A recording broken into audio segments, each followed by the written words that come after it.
Garanta 15 dias no acesso total da Brasil Paralelo, o plano mais completo da nossa plataforma. É isso mesmo. Assinando a BP Select por R$ 19,00 mensais, você ganha 15 dias de acesso total para conhecer e aproveitar o melhor conteúdo da Brasil Paralelo. Além do novo filme Human Life, A Vida Sempre Vale a Pena, você libera muitos outros filmes e documentários selecionados a dedo pela nossa curadoria e conteúdo infantil seguro para todas as idades.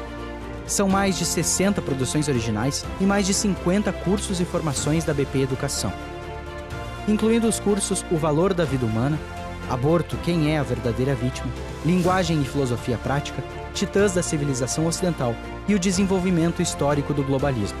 Se você ainda não é membro, esse é um ótimo momento para conhecer a BP Select. Assine a BP Select agora por apenas R$ 19,00 mensais e libere 15 dias de acesso total ao app de assinantes da Brasil Paralelo. Clique em Saiba Mais.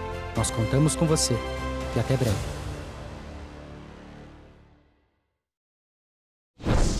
Todos nós sabemos que pagamos mais do que deveríamos para sustentar a corrupção dentro do Estado e para sustentar todos os benefícios que ele se auto-outorga. O verdadeiro amor é querer o bem do outro, não é querer o bem próprio. Eu amei minha mulher a vida inteira, ela me amou a vida inteira. Já escrevi 65 sonetos para ela depois que ela faleceu. É como se ela estivesse presente. Por que eu sou católico, apostólico romano? É a única religião que tem o próprio Deus como fundador. Não é muito mais fácil acreditar que o universo inteiro, nós mesmos estamos falando agora, houve um criador para isso, do que acreditar que tudo veio do nada?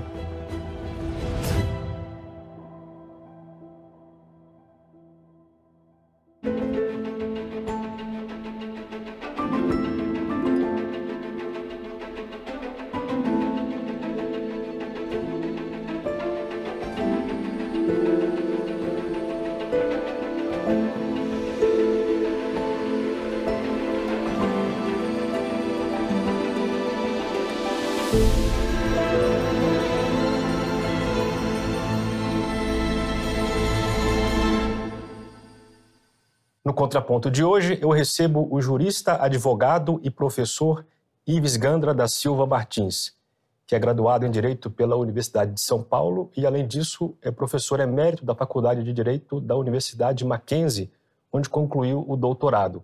Membro da Academia Brasileira de Filosofia, é autor único de 80 livros, além de ter publicado mais de 280 em coautoria e elaborado 3.000 estudos sobre direito, economia, filosofia, política, história, literatura, sociologia e música. Eu sou Bruno Magalhães e tenho aqui comigo, como vocês percebem, alguém que foi protagonista e testemunha privilegiada da história brasileira das últimas décadas. Dr. Ives Gandra, seja muito bem-vindo. Olha, mestre Bruno, o prazer é meu de estar aqui com o amigo. O senhor está rindo da quantidade de assuntos que o senhor abarcou durante a sua vida. É a forma como foi apresentado. Doutor Ives, eu queria começar falando de um assunto que me parece tormentoso na vida judiciária nacional, na vida nacional de um modo geral, que é a atuação dos tribunais superiores, em especial do Supremo Tribunal Federal, hoje em dia. Queria saber a sua percepção, se hoje em dia a atuação do Supremo está fora da curva, ou se isso faz parte da história da civilização ocidental e de que modo a gente pode resolver esse problema. É o seguinte, Bruno, quando o Supremo Tribunal Federal decide por 6 votos a 5, significa que 5 ministros não decidiram e não concordam com a decisão majoritária de 6 ministros. Mas aquela decisão majoritária vai servir para todo mundo. O que vale dizer, no campo do direito, a divergência é uma constante. Segundo ponto, no campo da doutrina jurídica, constitucional, o problema é o mesmo. As divergências se põem. A minha posição, a minha escola de direito constitucional, sobre o foro universitário há quase 50 anos, é uma história, uma escola diferente daquela em que os ministros hoje do Supremo consideram que deveria ser adotada no Brasil. Eles entendem que o consequencialismo jurídico, aquela que os fins justificam os meios, uma corrente jurídica que ganhou foros em diversos lugares, em diversos países, é o que está deve dominar no Brasil. Eu sou daquela que a Constituição tem que ser respeitada como foi escrita, porque é o poder legislativo que faz a Constituição. Poder constituinte, primeiro originário, convocado, e o segundo, o legislativo, quando é derivado e faz as emendas constitucionais. Por isso que eu vou dizer aqui, é a minha opinião pessoal.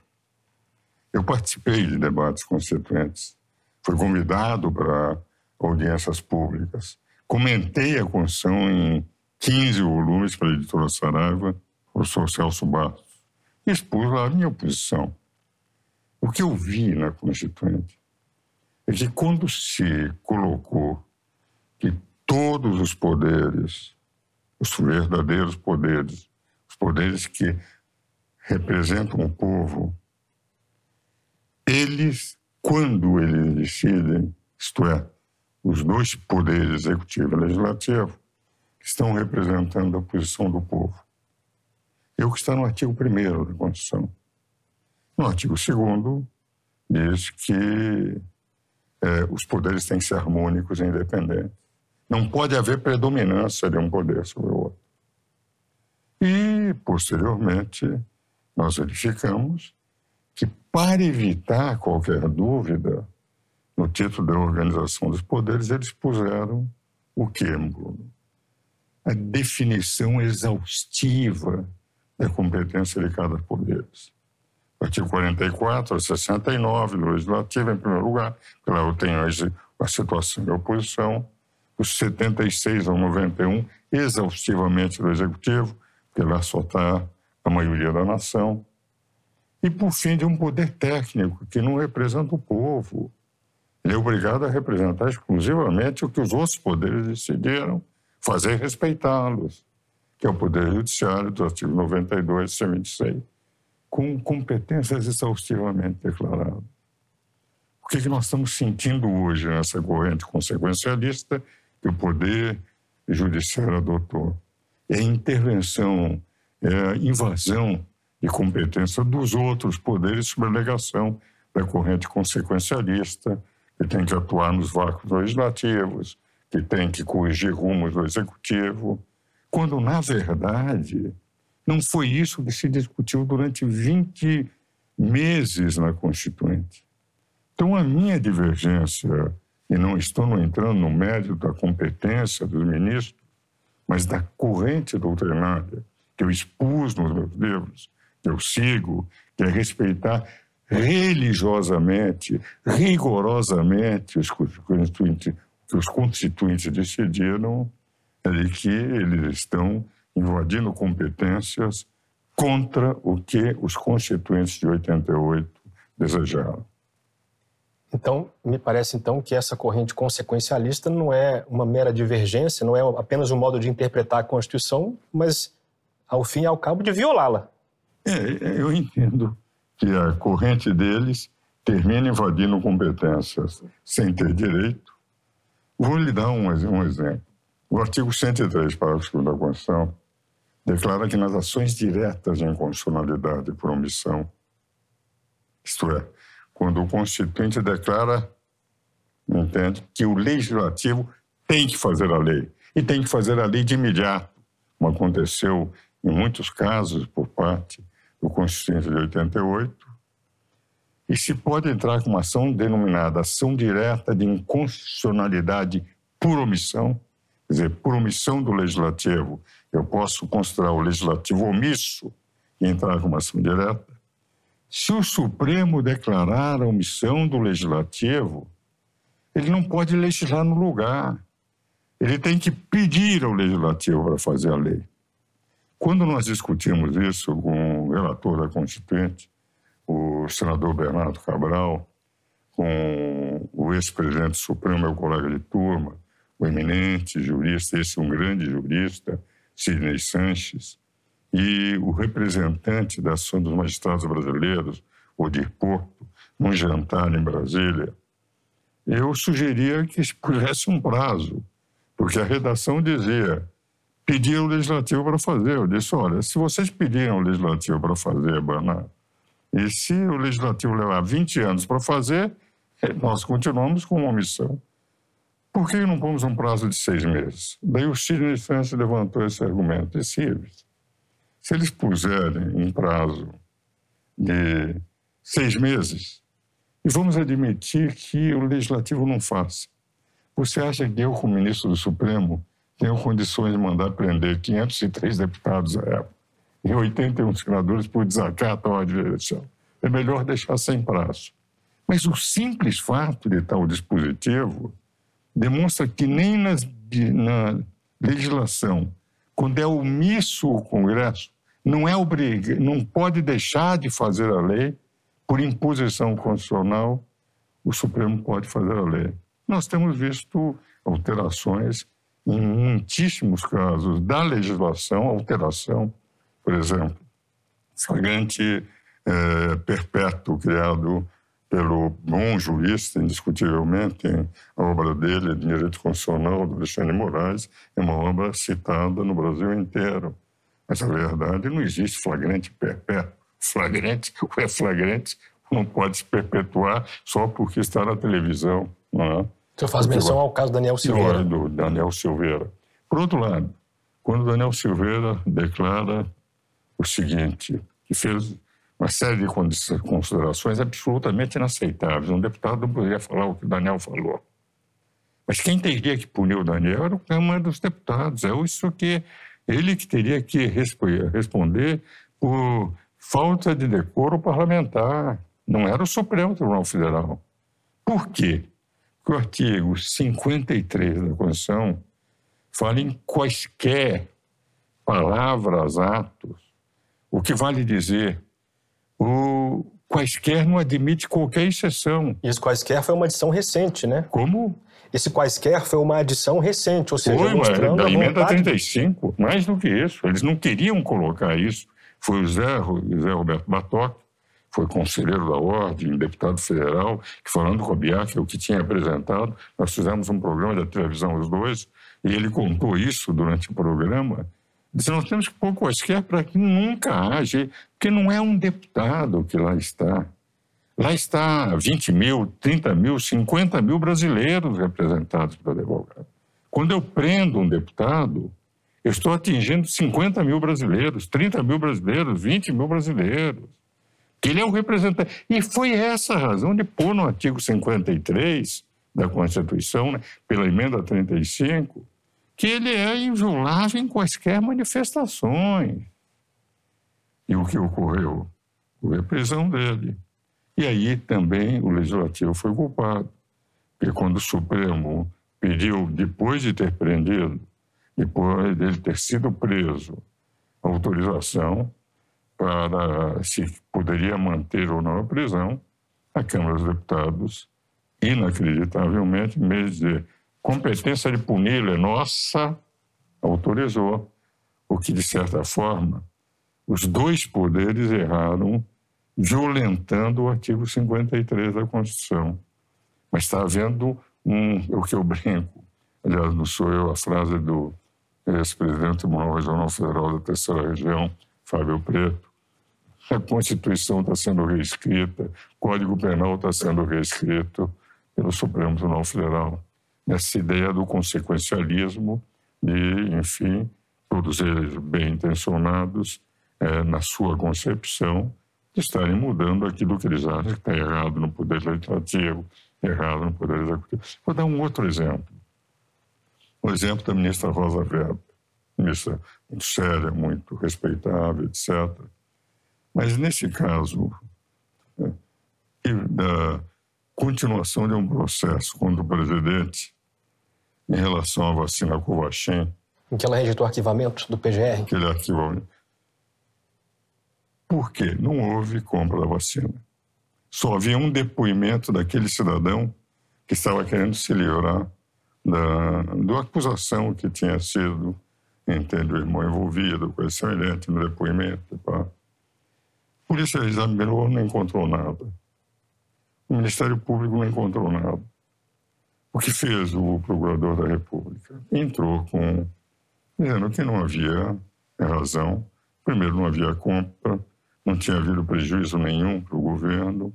Em segundo lugar, não tinha se comprovado que aquilo realmente teria ocorrido nos termos que o deputado tinha apresentado. E, por fim, foi colocado que para ele não havia situação. Mas daí ele fez um acréscimo. Mas se houvesse, não haveria tipificação penal. O que a ministra Rosa Weber disse é que se houvesse tipificação, estava incorreta a visão do procurador, porque havia tipificação. A tipificação, ela mostrou a jurisprudência do Supremo. Acontece que aquilo foi utilizado como efeito de argumentação. Ele disse, se houvesse, que não houve, que ele provou que não houve, não haveria tipificação na opinião do ministro, do procurador. E por parte da ministra ela disse, não, para mim haveria. Então era uma discussão doutrinária de um argumento que não poderia ser utilizado, porque o importante não era esse, que era um mero argumento. Se houvesse, que não houve, porque eles não conseguiram provar nada. E ela continua. Então, às vezes, até tem impressão, eu tenho ouvido de muita gente isso, de muita gente. Conhecendo os ministros, para mim é muito difícil aceitar essa interpretação que se coloca. Eu os conheço, tem livros escritos com 7 dos ministros, então, até amizade com eles, e o fato de ter participado de bancas de doutoramento com muitos deles, em aulas, conferências, congressos, seminários, tudo isso me faz respeitar muito o conhecimento deles. Mas eu ouço muito que toda a linha é uma linha ideológica, porque resgataram o presidente Lula e tornaram o presidente. Tudo que diz respeito ao PT já não há mais sequência nenhuma. E tudo que diz respeito ao presidente Bolsonaro, qualquer fatozinho é um fato que se leva adiante.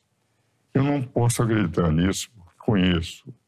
Mas que se houve isso, e é difícil rebater, porque de um lado não se tem nada, de outro lado se tem tudo. De um lado não há nenhuma ação, e ao contrário, resgatou-se quando um juiz, 3 desembargadores, 5 ministros do STJ, 6 ministros do Supremo declararam que houve improbidade. E só foi anulado o processo por um problema de incompetência de foro, não por um problema de anulação, de que realmente aquilo não houve, até porque houve dinheiro que foi devolvido, etc., mas por incompetência de foro, que é algo que é interessante, alegado em todas as fases.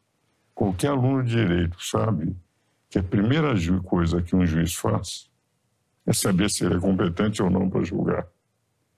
E todos acharam competente até 4 anos depois, em embargos e declaração, só serve para esclarecer uma sentência. Em habeas corpus, é o processo mais simples que existe. Se mudou todo uma orientação que era de 4 instâncias. E é muito difícil explicar isso para o leigo. Eu fui até por gente do povo, aliás, uma vez eu estava saindo da missa na Sala do Brasil e um morador de rua foi que é isso, doutor Iveson, revelujando os ministros do Supremo.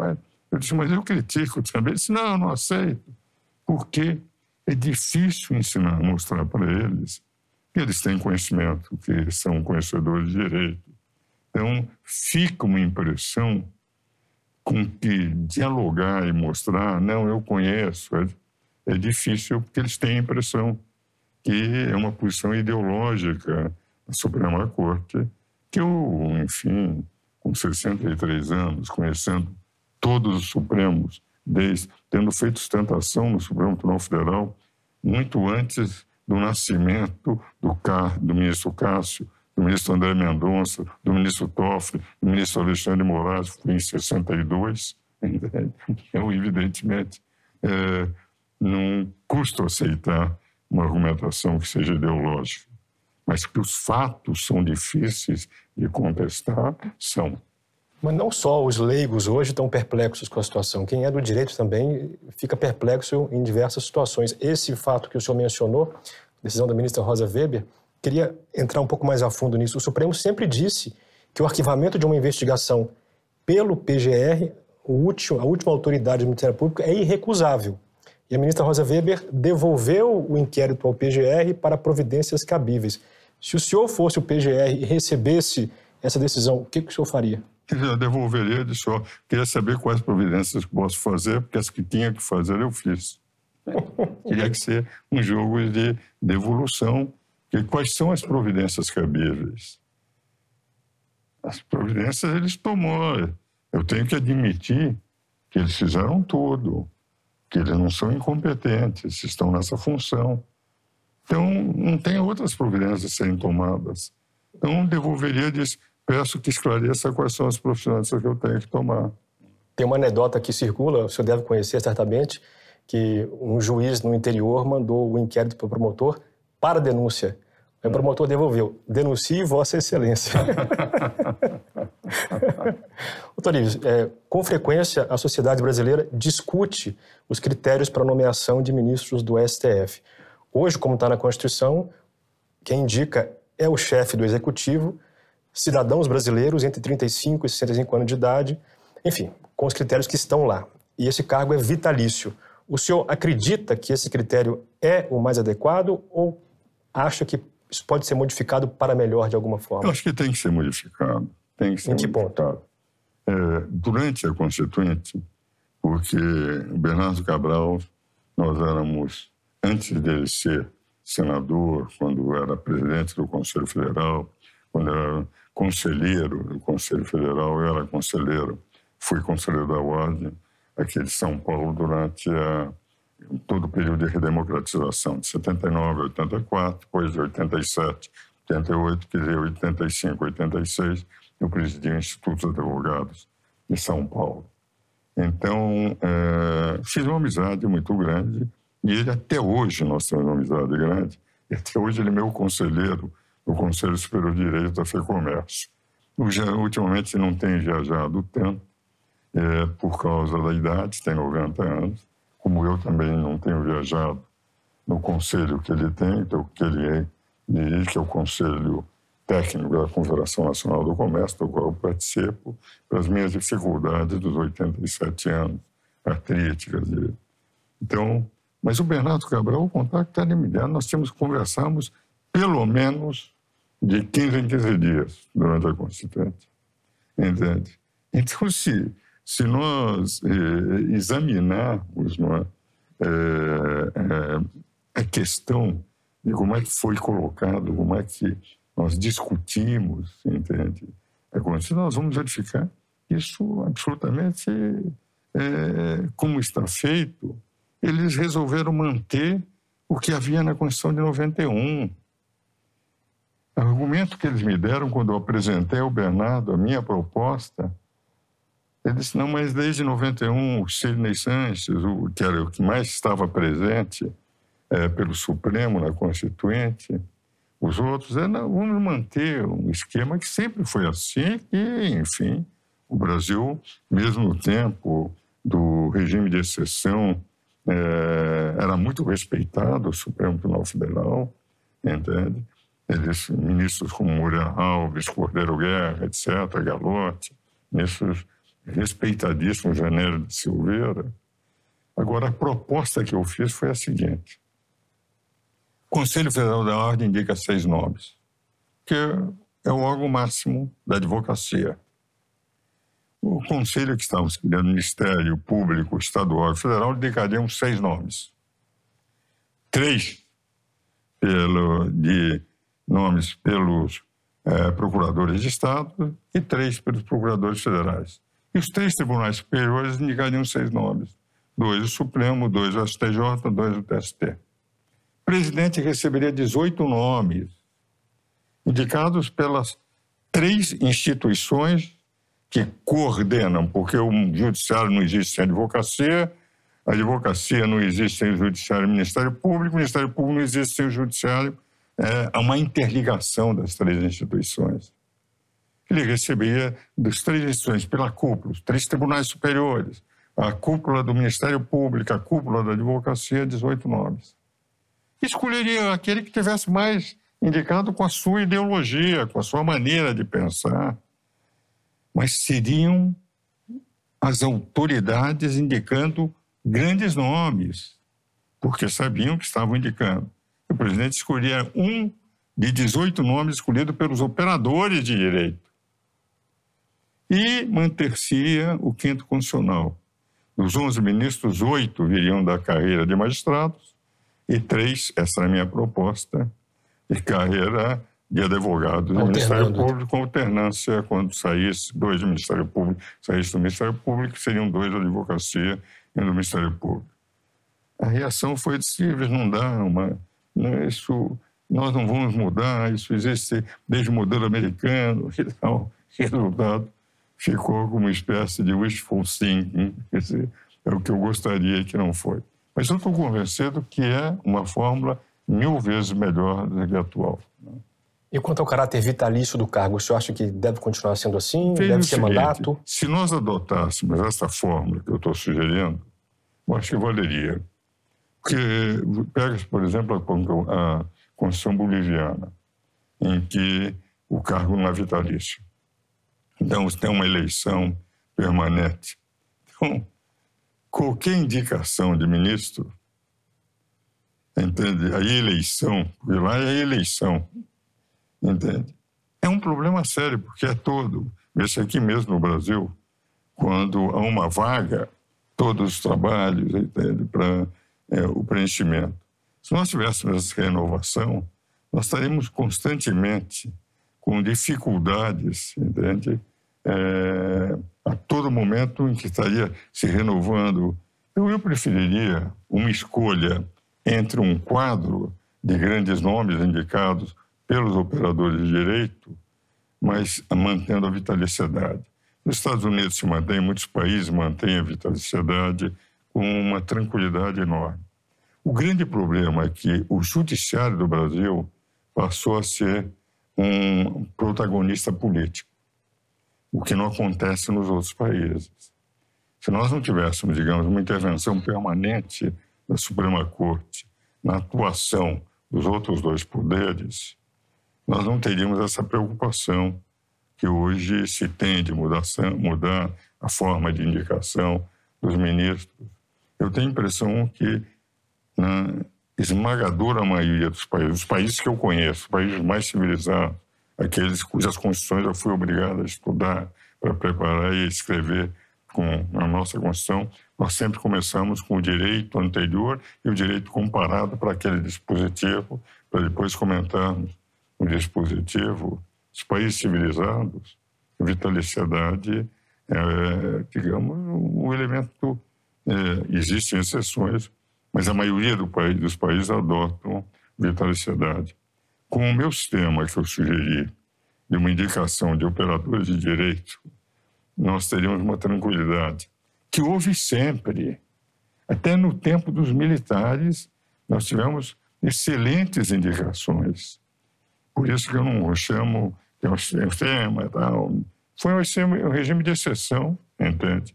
Em que, inclusive, o jornal Estado de São Paulo, o jornal Folha de São Paulo, o jornal O Globo, o Jornal do Brasil, todos apoiaram, no dia 31 de abril de 1964. O grande rompimento se deu com a Constitucional número 2, quando se extinguiram os partidos, as eleições que se pretendeu garantir do Lacerda e do Juscelino Kubitschek, eles deixaram de ser candidatos porque se aboliu as eleições e criou-se aquela eleição indireta. Naquele momento é que houve o rompimento, porque aquilo que eles falam de golpe de Estado foi a toda a nação. Os jornais principais, aqueles que falam em golpe hoje, se leem, eu gostaria que pegassem a edição dia 1º de abril de todos os jornais do Brasil. São todas inteiramente favoráveis, porque era para garantir a eleição. Tinha-se medo com aquela questão dos sargentos, que passaram da instabilidade ao sistema militar, quando, inclusive, como se fosse uma quebra de hierarquia, o que é fundamental nos militares, mas todos foram. Agora, foi o ato institucional número 2, quando eliminou, criou 2 conglomerados políticos que não representavam, Arena, MDB, e fez com que a maioria dos que apoiaram, inclusive eu que tinha apoiado, rompi definitivamente. E nós já tínhamos lançado pelo meu partido, que era o Partido Libertador, um partido parlamentarista, eu era presidente aqui em São Paulo, um candidato Lacerda aqui em São Paulo, não foi lançado pelo DN, foi lançado pelo PL e lançado aqui em São Paulo no meu diretório, entende? E quando se rompeu, aí nós percebemos, nós estamos passando de uma tentativa de redemocratização, que só aconteceu em 85, para efetivamente um regime de exceção. Mas o que eu quis dizer é o seguinte, que os ministros indicados eram ministros de todos eles desse Moreira Alves, indicados naquele período. Todos disseram, até a aposentadoria dele, que se o Supremo era o guardião da Constituição, Moreira Alves era o guardião do Supremo. Então, a respeitabilidade de José Carlos Moreira Alves. Nós tínhamos grandes nomes no Supremo. E o Sidney Santos foi indicado também naquele período. Então, eu quero dizer o seguinte, eu preferia o meu sistema, que, enfim, não tem nada de excepcional, apenas daria a indicação por operadores de direito. Limitaria mais o chefe do executivo, né? Então, eu queria avançar um pouquinho no tempo e voltar à época da nossa Constituinte de 88, da qual o senhor participou, como disse aí, em conversas, enfim, como testemunha e como protagonista. Em audiências públicas também, a convite deles. Também formalmente. Queria que o senhor resgatasse qual que era a expectativa que a sociedade e os juristas tinham nessa época para o Brasil do futuro e perguntar se o remédio aplicado pela Constituição e a dose foram corretos e se chegamos a consumar a expectativa que tínhamos naquela época. Veja o seguinte, eu entendo que houve 2 aspectos para compreendermos aquele movimento. Todos nós queríamos uma Constituição para o Brasil, uma Constituição que mostrasse um Brasil do futuro. E, naquela época, ainda havia uma reação muito grande contra os militares e uma tentativa quase de um grupo de esquerda pretendendo que o Brasil seguisse mais a doutrina, digamos, de esquerda, socialista, marxista, etc. Quem era esse mas grupo? Que não predominou na Constituição. Quem era esse grupo? Sindicalistas? Eu diria, também houve a discussão de uma república sindicalista, etc. Mas tudo isso não prevaleceu. O que prevaleceu foi, à medida que os trabalhos... Como é que começou? Fizeram a eleição para relator e o presidente Bernardo Cabral ganhou de Fernando Henrique para relator e Ulisses Guimarães foi eleito presidente. Ulisses era um homem, ele chegou a assistir palestras minhas sobre o parlamentarismo na época, ele era parlamentarista e tentou implementar o parlamentarismo. Mas naquela época o que aconteceu de interessante, Bruno, foi o seguinte, quando se decidiu que o Brasil, que a Constituição ia ter 8 comissões e 24 subcomissões distribuídas, o que nós vimos? As diversas correntes foram se distribuindo pelas comissões, aquelas que consideravam mais importantes. Por exemplo, ordem econômica. Quase todos, senadores, deputados, que eram conservadores, foram para a ordem econômica. Se nós pegarmos a subcomissão da ordem econômica, eu fui convidado por Delfim Neto, que presidia a comissão para uma audiência pública, expor minhas ideias lá. Roberto Campos, todos aqueles que tinham essa mentalidade ficaram na comissão da ordem econômica. Nós tivemos uma ordem econômica muito mais liberal do que todas as constituições do Brasil. Por exemplo, o princípio da livre concorrência nunca houve em nenhuma constituição anterior. Em compensação, o pessoal da esquerda foi para o título 8º da ordem social. Então, quer dizer, houve uma distribuição de forças de quando o trabalho das 24 comissões, subcomissões, foram para as 8 comissões, das 8 comissões para a comissão de sistematização e foi para o plenário, em que o Roberto Cardoso Alves criou o Centrão, se rediscutiu a matéria para se colocar efetivamente. E aí houve a composição natural. Se procurou dar uma Constituição que foi uma Constituição liberal, de um lado, e uma Constituição em que o social teve também importância muito grande. Mas deixou-se de lado aquilo que se pretendia no início: o grupo, nós vamos ter que voltar, temos que fazer uma Constituição de esquerda, socialista. Isso não aconteceu. Agora, o que ocorre? Para chegar a essa forma, houve negociações. E nessas negociações a Constituição foi sendo, digamos, uma contribuição de adiposidade para a Constituição. Começou a ter disposições que não tinham nenhum conteúdo constitucional, exclusivamente para uma questão de acordo. Eu chegava para você e disse: olha, eu tenho essa emenda, você apoia a minha, eu apoio a sua. Com esse trabalho, por exemplo, o artigo 242, parágrafo 2º, diz o seguinte: Colégio Dom Pedro II vai ficar no Rio de Janeiro. Isso como disposição constitucional. Por quê? Porque tinham medo que fosse desaparecer um colégio de governo, se colocou contra, evidentemente, assinaturas. E aí nós tivemos a Constituição com as seguintes características. E com isso eu termino a resposta, ficou um pouco longa, que é a seguinte, Bruno.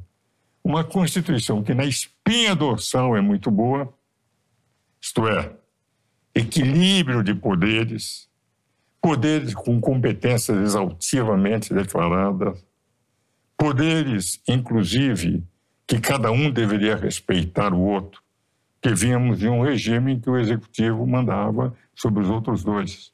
Não um judiciário que sempre tiveram respeito, mas através de decretos-leis sobre o legislativo. E passaram a ter uma enunciação de direitos individuais, sociais, etc., como nunca houve em nenhuma outra Constituição do Brasil. Então, apesar da adiposidade, a espinha dorsal dessa Constituição é boa. Basta dizer que as modificações que estão sendo feitas, tantas emendas, 120 emendas aproximadamente, são essas modificações, não alteram aquilo que está no texto constitucional. E aí é que está a minha corrente doutrinária, contrária do Supremo Tribunal Federal. É que eles teriam que respeitar isto. E vou mais longe. É uma interpretação que eu sempre pus nos primeiros livros, que eu interpretei a Constituição, nos primeiros volumes dos nossos comentários da Constituição. Eu comentei o título 5º por inteiro. O título 4º declara o seguinte: da organização dos poderes. O título 5º declara o seguinte: da defesa das instituições democráticas e do Estado. E o que diz o título 5º? Estado de sítio, Estado de defesa, Força Armada, Segurança Pública. O que nós chamávamos naquela ocasião? Esse título 5º era o regime constitucional das crises. Se no momento esse equilíbrio de poderes estivesse pondo em risco a democracia, de tal forma abalado numa crise que saísse, teria que ser acionado o título 5º.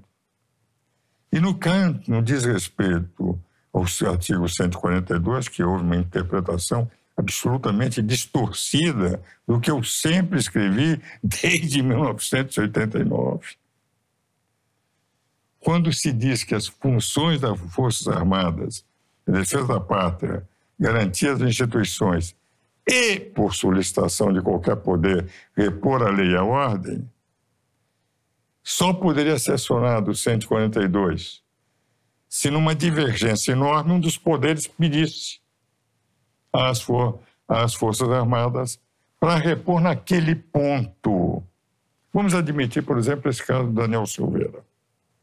O Supremo manter, o Legislativo dizer: eu não quero que continue, o Supremo disse: mas vai continuar. Continuar o quê? O inquérito? Continuar preso. A prisão? Vamos admitir que o Congresso disse: eu não quero que ele seja preso. Solte. O Supremo disse: não solto. E fosse lá, a função da Força Armada seria apenas dizer: solte. Repor a lei e a ordem naquele ponto, sem desconstituição de poder, sem golpe, sem nada, nem poderia, porque se a função é repor a lei e a ordem, não é romper a lei e a ordem, que é o que está escrito lá, e foi discutido isso, se pegar os anais da Constituição, foi discutido dessa forma. E eu é que depois elaborei uma teoria a partir daí, dizendo, mas se for o Poder Executivo a pedir, o presidente não pode ser o chefe das Forças Armadas. Então, sem estar isso escrito na Constituição, eu sempre defendi o ponto de que nem o ministro, nem o presidente, nem o ministro da Defesa poderiam repor a lei e a ordem por serem parte do conflito que está lhes solicitando. Teriam que ser as Forças Armadas uma força de Estado, como aquele que, pelo Constituinte, foi declarado como defesa das instituições democráticas. Mas pontual a interferência, só para aquele ponto. Mas na sua interpretação, então, o chefe do Executivo não pode solicitar? Porque ele é o chefe? Não, ele pode solicitar, mas se ele solicitar, ele não pode participar da decisão. Ele é parte do conflito. Quem decidiria, então? Seriam as Forças Armadas, os comandantes. Os comandantes são comandantes das Forças Armadas. Ele solicita e acata o que for decidido. Vai ter que acatar o que foi decidido. A partir daí, ele já não comanda. Essa é a minha doutrina. Porque o que eu expus nos livros é o seguinte, não é possível falar qualquer dos poderes. Se for o Poder Executivo, ele vai decidir e ele está solicitando. Se ele está solicitando, ele não pode decidir. Eu considerei como uma interpretação lógica. O 142, uma interpretação pontual. Certa vez, até numa das aulas que eu dou, sou da Escola do Magistrado Maior do Exército há 33 anos, me fizeram a pergunta qual é o dispositivo entre esse dispositivo e o momento 50 e 64. Lá houve um rompimento da lei. E aqui eles só poderiam atuar para repor a lei, não para romper, jamais para rompimento. E o que houve, a interpretação que se deu há algum tempo atrás, foi que haveria rompimento e tal, o que era uma interpretação absolutamente desavisada, sem nenhum sentido constitucional, e que absolutamente eu nunca disse, basta ler os meus livros, desde 89. Doutor Ives, queria mudar um pouco de assunto, depois voltamos ao direito, como é natural. A minha geração e a geração dos meus pais sofreu e sofre muito com o mal do divórcio. O senhor foi casado com Dona Ruth por 63 anos. 62. Qual o segredo de uma relação marital longeva como a sua? Em primeiro lugar, eu quero dizer o seguinte, eu comecei a namorar minha mulher com 18 anos. Então, nós estamos os dois no cursinho. Tinha chegado da França, tinha estudado lá. E nada de direito, fui estudar perfumaria, que era o ramo do meu pai. Perfumaria mesmo? Perfumaria mesmo, papai. Aliás, tem nesse livrinho que eu lhe dei, reminiscências, fotografias minhas, lá no laboratório em Graça, que é a capital mundial dos óleos essenciais. Cheguei, conheci minha mulher, e aos 18 anos começamos a namorar.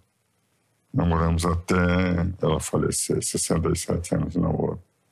E o dado é o seguinte, eu acho que a essência, quando se ama verdadeiramente, você querer o bem do outro.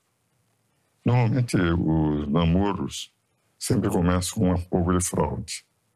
O menino, o rapaz, quer se apresentar com toda a demonstração de que ele é o tal. A moça também, sempre vestindo muito bem, escondendo os defeitos e exagerando as qualidades.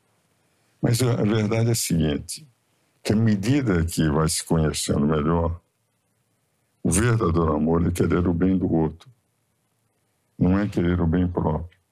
Quando num casamento se pretende, eu quero ser feliz, entende? A querer feliz à custa do outro, é evidente que os casamentos não progredem. Agora, quando se entra no casamento, eu amo a pessoa, a minha maior alegria é vê-la feliz. Então, o que eu posso fazer é fazê-la feliz. Se for só um dos dois pensando assim, já é uma garantia de casamento estável. Agora, se os dois pensarem dessa maneira, é um romance a vida inteira. Eu amei minha mulher a vida inteira, ela me amou a vida inteira. Eu estou com 1 ano e 4 meses, ou 3 meses, porque foi de janeiro a abril, sem ela. Já escrevi 65 sonetos para ela, depois que ela faleceu. É como se ela estivesse presente. E me nego a chamar de viúvo. Eu acho que eu sou separado de Ruth por algum tempo e que Deus não vai desunir lá aquilo que Ele queria que não ficasse desunido aqui na Terra. E quando eu morrer, ela vai estar me esperando. Entende? De tal maneira que eu acho que a lição está numa coisa muito simples. Casamento, namoro, não certo, se cada um pretende querer o bem do outro, mais do que o próprio bem. E daí funciona. Sei que o senhor tem livros sobre teoria geral do Estado. Queria perguntar e nação é um dos elementos importantes da noção de Estado. O que faz o Brasil, o que torna o Brasil uma nação? Bem, quer dizer, na doutrina constitucional, quer dizer, uma nação existe quando se tem nação no sentido jurídico, não nação no sentido de cultura, de povo, mas nação no sentido jurídico. A existência de território, existência de povo, existência de poder. Esse tripé é que faz o Estado, é que faz uma nação. Isto é, o poder, porque pode impor regras, e essas regras seriam as regras que vão comandar aquela nação de acordo com a vontade do povo. Entende? E, evidentemente, se eu tenho território onde eu posso estar. Durante a Segunda Guerra Mundial, alguns governos foram instalados fora. Por exemplo, De Gaulle criou o governo da França fora. Na Tchecoslováquia, Benes criou um governo da Tchecoslováquia no exílio. Não tinha força nenhuma. Faltava o território. O território é fundamental. Então, isto é que cria juridicamente, entende, o Estado e, evidentemente, a nação do ponto de vista jurídico. Agora, a nação, como representativo de um povo, de uma cultura, etc., por exemplo, a cultura judaica, o povo judaico sempre foi uma nação, do ponto de vista cultural, independente de só voltar a ter território próprio, e deu um momento em que, em 1946, a ONU concordou com Oswaldo Aranha, o nosso Oswaldo Aranha, lá, com a criação do Estado de Israel, isso na presidência da Assembleia da ONU. O que vale dizer? Este é o conceito jurídico. Agora, o que nós vemos é o seguinte: há um autor inglês, o Hart, que tem um livro famoso, Concept of Law, ele mostra que, mesmo quando uma nação é dominada por um país começa a dominar, o conceito de soberania é um conceito inerente à nação. Esse conceito de soberania, ele pode estar subordinado, mas não é o conceito de obediência que vai obrigar aquele povo a deixar de ser um povo de um país. Quando, por exemplo, os nazistas dominaram a Alemanha, a França. Nem por isso a França deixou, sem ter soberania, porque ela era obrigada no governo de Vichy a obedecer em tudo o governo de Hitler. Ela não tinha obediência própria, não tinha soberania própria, não definia o seu próprio poder. O poder era definido pelos alemães. Ela não deixava, dizer o Hart, de ser uma nação, de ser um Estado, porque, embora dominado, ela tinha os seus controles próprios, etc. E que a obediência não era elemento fundamental para o exercício da soberania. É uma teoria, ele é um dos maiores filósofos da Inglaterra. Ele e Kelsen talvez tenham sido as duas maiores figuras da discussão do direito no século passado. Mas a minha pergunta tinha o objetivo de tentar encontrar uma razão de unidade e de união em torno de uma sociedade que hoje parece tão fraturada, tão dividida entre questões políticas. Eu acho que no Brasil há uma divisão de ideologias, etc. E se você pegar quando Portugal dividiu com a Espanha a América, Portugal sempre foi um país unido. Isto é, para poder enfrentar mouros espanhóis permanentemente, se eles não tivessem um regime forte, garantindo, e não os nobres mais fortes que os reis, como aconteceu muito na Idade Média, Portugal não sobreviveria. Desde Afonso Henriques tem reis fortes, nobres subordinados, etc. E esse conceito de unidade que caracterizou Portugal, quando Portugal veio para o Brasil, conquistou o Brasil, dividido pelo Tratado de Tordesilhas, a nação brasileira, com todas as diferenças de região, etc., foi uma única nação. Portugal, a América Portuguesa só tem um país. Agora, a Espanha sempre foi dividida em reinos. Isabel e Fernando, quando uniu os diversos reinos, mesmo assim, até hoje nós sentimos que aqueles reinos da Idade Média continuam. Os bascos lutam contra o governo central, os catalães lutam contra o governo central, o que vale dizer resultado. Eles trouxeram essa divisão para a América. Enquanto que a América Portuguesa é uma só, a América Espanhola é pulverizada numa série de países. Então, esse conceito de nação está inerente a nós, os brasileiros. Se pode perceber, por exemplo, no Jogo Brasil, o futebol, do norte ao sul, todo mundo quer. Essa divergência ideológica é o que passa. Eu estou convencido que passa, porque é a evolução dos tempos, as discussões, as guerras sempre acontecem, é inerente à história humana, mas, digamos, a raiz do povo brasileiro, que vem da raiz portuguesa, dessa unidade que construiu Portugal e que garantiu Portugal como nação, e que foi transferida para o Brasil e que garante para o Brasil uma nação continental. Nós nunca vamos ter uma divisão. Nós vamos ter, sim, colapso, como sempre houve em todos os países do mundo. A história da humanidade, os próprios Estados Unidos tiveram a Guerra da Secessão, que foi uma guerra violenta entre o Norte e o Sul, e nem por isso houve a secessão, houve a separação do Norte e do Sul. E quando nós tivemos, por exemplo, a guerra, as farroupilhas, a cabanagem no Pará, farroupilhas no Rio Grande do Sul, etc., quer dizer, a unidade brasileira terminou prevalecendo. Então, eu sou, em relação à nossa unidade, um otimista, nada obstante um momento meio complicado com que o Brasil está passando, em que as ideologias são colocadas com tal violência, e isso nem me preocupa para a eleição que nós vamos ter pela frente, o Bruno, porque nós vemos o seguinte, entende? É que tudo leva a crer, já que não há uma terceira via, nós teremos a mesma posição que tivemos em 2018, entre Bolsonaro e o PT, isto é, Bolsonaro e Lula.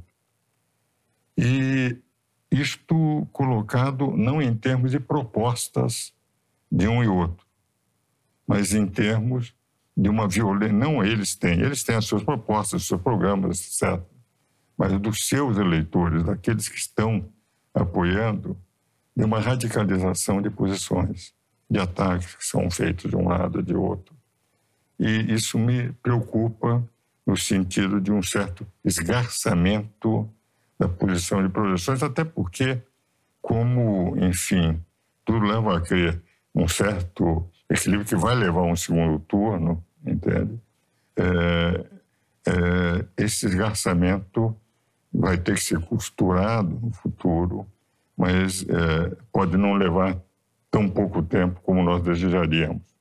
Porque no momento em que se põe com uma contestação permanente entre duas correntes, mas com um choque ideológico que se radicaliza, é evidente que qualquer um que é eleito passa a ter também uma oposição radicalizada, o que dificulta qualquer governo. Eu tenho pregado nas minhas exposições, etc. Nós estamos precisando de discussão de estadista. O Brasil precisaria de um estadista de novo no poder, porque... Quem foi o nosso último estadista? Como? Quem foi o nosso último estadista? Eu disse um quase estadista, foi Fernando Henrique. Entende? Quase. Porque também o próprio estilo de professor universitário de Fernando foi um estilo universitário que eu fazia exercer o poder, mas sempre tendo aquele saudosismo do professor universitário e muitas vezes para avançar assim decisões mais, enfim, eu não diria violentas, mas mais contundentes, não é do estilo Fernando Henrique. Mas acho que foi um grande presidente. Acho que Michel Temer foi um grande presidente nos 2 anos que ele teve. E por que foi um grande presidente? Porque ele teve tudo contra ele. Teve o Procurador-Geral da República, que o odiava, entrou com 2 projetos de impeachment absolutamente... isso basta dizer, ele deixou a Procuradoria, ele desapareceu da história, do cenário jurídico brasileiro. Aquilo prejudicou o país enormemente. Aquela tentativa de desestabilizar o governo, mesmo assim ele conseguiu a reforma trabalhista, o teto de gastos, só não conseguiu a previdenciária exatamente por causa desses fatos de contestação. Então foi um grande presidente, mas também, por ser um presidente ilhado, foi um presidente que não pôde exercer o fato de ser o estadista que ele poderia ter sido. Agora, se nós examinarmos a história do Brasil, nós ainda estamos precisando. Nós poderíamos ter tido Rui Barbosa, mas o Barbosa terminou perdendo as eleições a que concorreu, não é? Se nós examinarmos Juscelino, a meu ver, foi um excelente presidente. Eu fui muito contra o Juscelino naquela época. Todos nós, estudantes, éramos da Faculdade de Direito. Eu tinha, enfim, estava cursando 54 a 58 Faculdade de Direito. Nós achamos, pois eu vinha conhecer durante o regime militar a grandiosidade de Juscelino. Um homem que não tinha ódios. E um homem que teve duas intentonas contra o seu governo, Guiaragarça e Jacareganga. O que se faz quando alguém pega? É prender, e acusar, é torturar.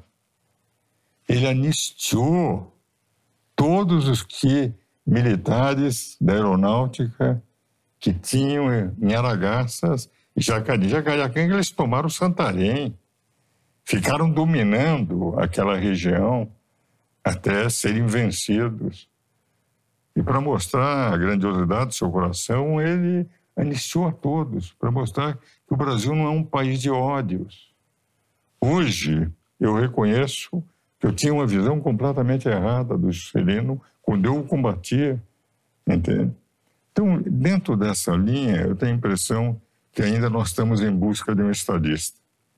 E a minha esperança é que, não a minha geração, que eu estou com 87 anos, eu estou aqui por graça e mercê de Deus, porque, na verdade, eu espero que vocês, a geração de vocês, ainda encontrem isso. E gostaria que a campanha dos dois com mais chances, São Bolsonaro e Lula, fosse uma campanha decente de um país civilizado, e não uma campanha que se esgarçasse, entende? Em ataques praticamente pessoais e não de ideias. Agora, de qualquer maneira, há um dado que eu gostaria de deixar muito claro no nosso programa. Eu tenho uma visão histórica, eu sou também da Academia Paulista de História, e eu entendo o seguinte: o socialismo marxismo não deu certo em nenhum país do mundo.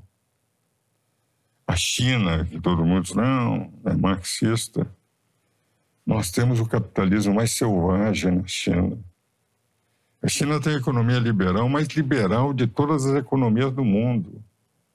Muitos criticam a China dizendo que é um dumping social e um dumping tributário, entende? Um dumping fiscal deles, porque as leis trabalhistas não são leis que dão muita segurança, o exercício, digamos, aquilo que se pretendia, um sistema universal de tributação, pelo menos para equilibrar, não haver concorrências desleais. É um capitalismo, embora politicamente marxistas, eles são de um liberalismo econômico, e os países socialistas europeus que mais evoluíram foram os que adotaram a economia de mercado. Então, é interessante esse dado. As maiores economias do mundo são de economia de mercado. As maiores economias do mundo são economias em que se adotou, mesmo com sentido social, essa liberdade de mercado. E eu tenho a impressão que o choque que se faz é um choque que tem que mostrar para o Brasil que os nossos caminhos têm que ser os caminhos das nações que evoluíram e não naquelas nações que ficaram para trás. Essa é a razão pela qual eu tenho a impressão que isto é que teria que ser colocado como ideia. Quais são as ideias melhores? Onde é que tem funcionado no mundo? Por que não funciona as famosas ideias que o Roberto Campos brincava, dizendo o seguinte: os regimes socialistas, os ideais são melhores que os resultados. Nos regimes capitalistas, os resultados são muito melhores que os ideais. Mas a verdade é que progredem, que as nações progredem, o povo progrede, todo mundo tem mais resultados. Então, é isto que eu tenho a impressão, o Bruno, que deveria se começar a discutir em profundidade ideias. Mas, olha, estamos ainda longe desse patamar. Mas eu acho que nós chegaremos um dia. Bom, bem a esse respeito, o senhor se ressente da falta de um estadista. A nossa história, não vou dizer recente, mas no último século, digamos assim, fim do século XIX, século XX, os juristas e advogados costumavam protagonizar mais o debate político e costumamos ter estadistas que vieram da área jurídica. O ensino jurídico hoje no Brasil não anda bem. Qual que é a sua opinião sobre o protagonismo dos juristas no Brasil de hoje? É interessante, nós temos mais estabilidade do ponto de vista constitucional, mesmo nos momentos quando nós tínhamos um regime mais de juristas. Quando a Faculdade de Direito do Estado do Largo de São Francisco dava, digamos, as linhas, o pessoal dizia que era a Burschenschaft, dava sempre aqueles que deveriam ser ministros, etc. E realmente, se nós vermos a evolução do Brasil se deu muito através do trabalho dos juristas. No momento que nós passamos, a partir de 64, a substituir o jurista, no sentido constitucional, pelo técnico, pelo economista, etc., nós tivemos uma mudança de patamar do ponto de vista empresarial, etc., mas tivemos uma perda dessa estabilidade inerente a um regime jurídico. E se nós verificarmos, no momento em que os juristas foram praticamente colocados de lado para todas as outras espécies de profissionais que têm os seus méritos, etc., nós ainda não conformamos um novo padrão de direção estatal para aqueles que dariam as suas diretrizes. Diria que hoje nós estamos fragmentados em tudo quanto é coisa, próprio direito. Seja direito público, privado, comercial, civil, entende? Foram aparecendo toda a espécie de direito que foram tendo seus especialistas, e esses especialistas não da área de jurídico, realmente da área em que eles estavam, e essa multiplicação ainda está carecendo daquele que possa fazer a junção da diversidade que nós ainda não conseguimos no país. Agora, eu tenho a impressão que isso é próprio desse movimento no mundo inteiro. Agora, eu creio que o grande problema, e agora eu vou entrar numa posição muito pessoal, Bruno. Eu sempre fui parlamentarista. presidia um partido parlamentarista de 62 a 64, que era o Partido Libertador, de Raul Pila, Paulo Broussard, José Famarim, Mendes Sá, etc. Presidia em São Paulo. O que ocorre? Das 20 maiores nações do mundo, do ponto de vista de democracia, do ponto de vista de não quebra institucional de regime, 19 são parlamentaristas. E só uma nação é presidencialista, que é os Estados Unidos. Agora, os Estados Unidos são um sistema presidencial criado em 1787, mas desde 1776, quando eles ganharam os ingleses, sei que nós temos George Washington como o organizador do sistema presidencial. O sistema parlamentar surge na Inglaterra em 1689, quando os oranges controlam e admitem que o rei será apenas chefe de Estado, não chefe de governo.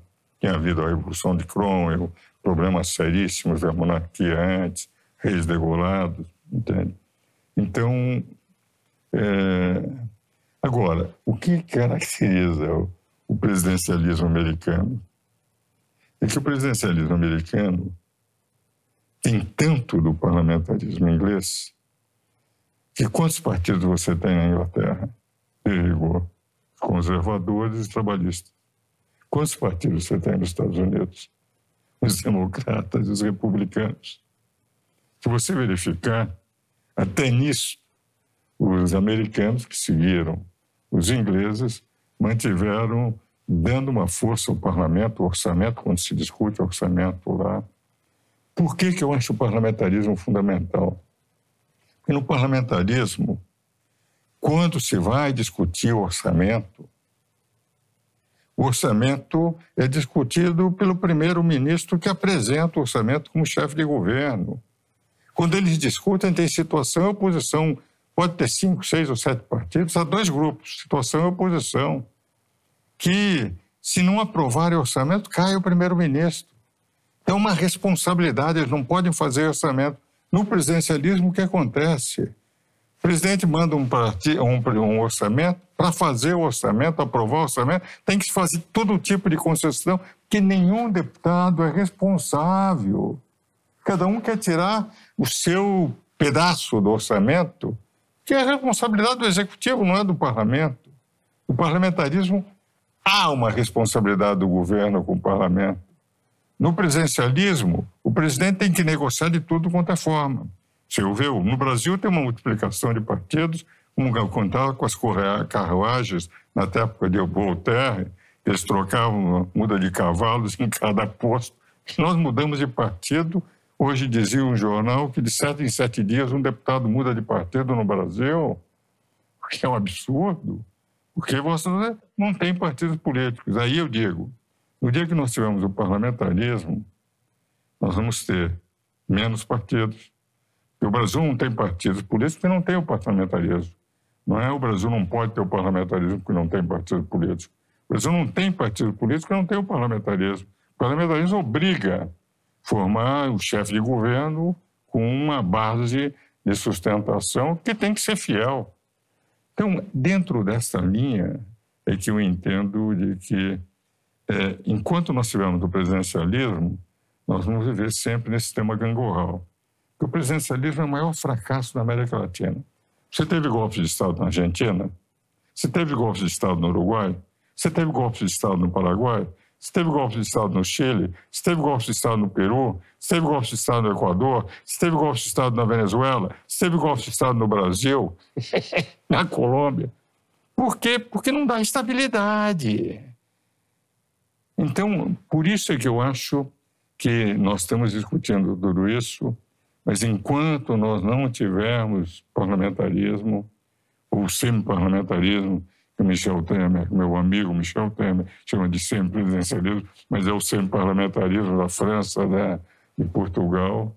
Enquanto nós não tivermos isto, nós vamos viver esse sistema gangorral. E, às vezes, essas radicalizações, como se nós estivéssemos ainda num tempo da Idade Média dos reinos que brigavam, ou dos reinos combatentes na China. Com alguma frequência, certos grupos discutem e cogitam se o Brasil não poderia ter um regime parlamentarista monárquico. Se houver alguma viabilidade disso, faz sentido? Eu acho que no momento não há. Mas eu quero dizer o seguinte, já tem havido um crescimento dos monarquistas aqui no Brasil no momento. Mas é interessante o seguinte, se você pegar, Bruno, olha, eu estou chamando de você, porque eu tenho 87 anos, sou um menino perto do senhor. Meus filhos. Mas veja o seguinte, Bruno, o sistema parlamentar foi adotado na monarquia brasileira em 1887. Só caiu em 1847 e só caiu em 1889. Vale dizer, nós vivemos um sistema parlamentar monárquico durante 42 anos. Nunca nós tivemos, desde proclamada a República, um período tão grande de estabilidade presidencial.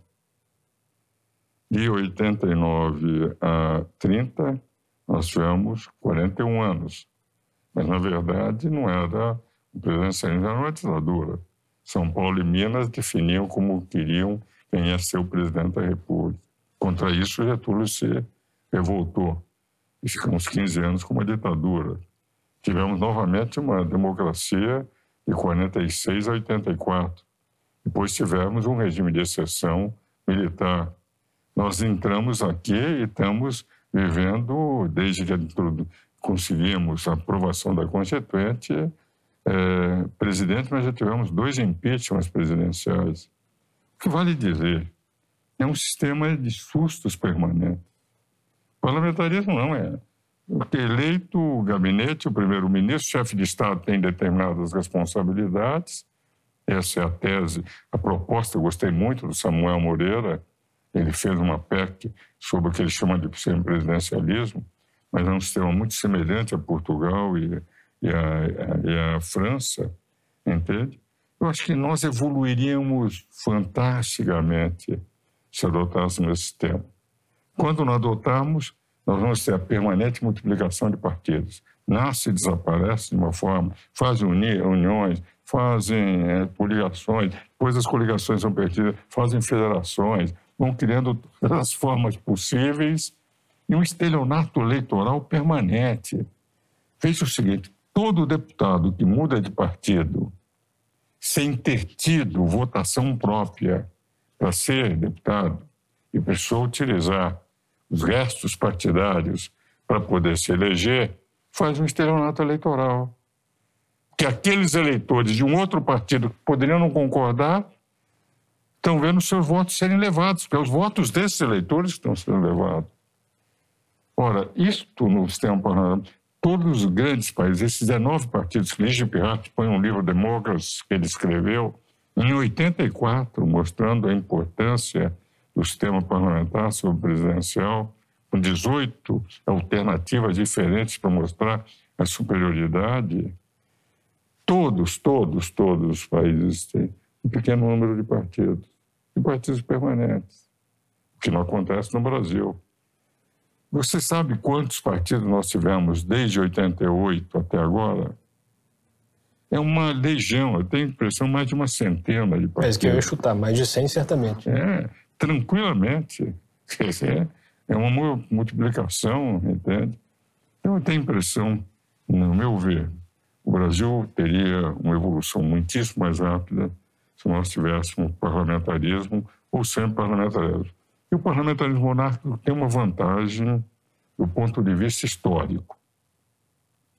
Dos países parlamentaristas, todos os parlamentaristas monárquicos têm uma estabilidade maior que os outros. Suécia, tranquilo. Noruega, tranquilo. Dinamarca, tranquilo. Bélgica, sem problemas. Holanda, sem problemas. Inglaterra tem problemas familiares, mas os ingleses não podem prescindir da rainha. a Espanha reestabeleceu a monarquia. Então é interessante, não há as brigas pela presidência da República, que é o chefe de Estado, próprio do sistema parlamentar republicano, dentro do sistema parlamentar monárquico. Porque no sistema parlamentar monárquico, nós temos efetivamente a estabilidade do chefe de Estado. E agora no Brasil, por que está crescendo?